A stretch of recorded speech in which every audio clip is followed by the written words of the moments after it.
નમસ્કાર દર્શક મિત્રો, @ગુજરાતમાં આપનું સ્વાગત છે।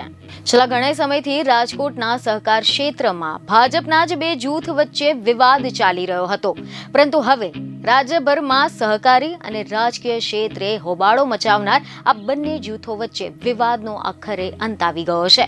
ખબર એવી મળી રહી છે કે સહકારી ક્ષેત્રે જયેશ રાદડિયા સામે પડેલા જૂથ સાથે સમાધાન થઈ ગયું છે।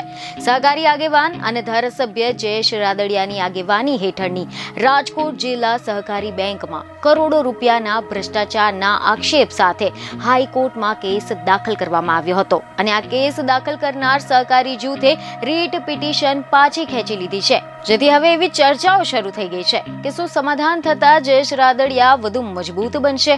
સૌરાષ્ટ્રના રાજકારણમાં હાલમાં લેવા પાટીદાર અગ્રણી તરીકે જયેશ રાદડિયાનો દબદબો છે।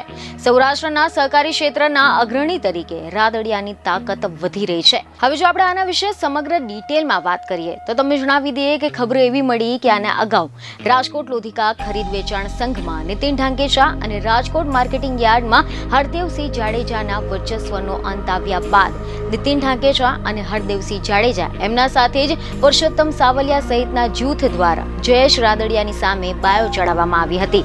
જયેશ રાદડિયા સામે તેમને હાઈકોર્ટમાં જિલ્લા સહકારી બેંકમાં ભરતીમાં ગેરરીતિ ચાલતી હોવાની અને સાથે જ વહીવટમાં કેટલીક ત્રુટિ હોવાની અરજી કરી હતી, જેના બાદમાં એવા અહેવાલો મળ્યા કે ગત સપ્તાહે સહકારી વિભાગના બે જૂથો વચ્ચે મધ્યસ્થી થઈ જતા આ વિવાદનો હવે અંત આવી ગયો છે।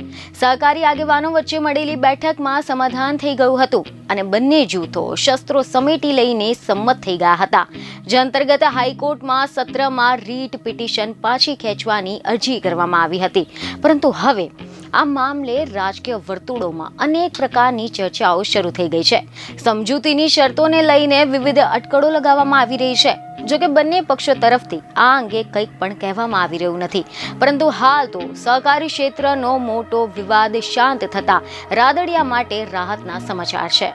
બીજને ખબર સાથે ફરી મળીશું। ધન્યવાદ।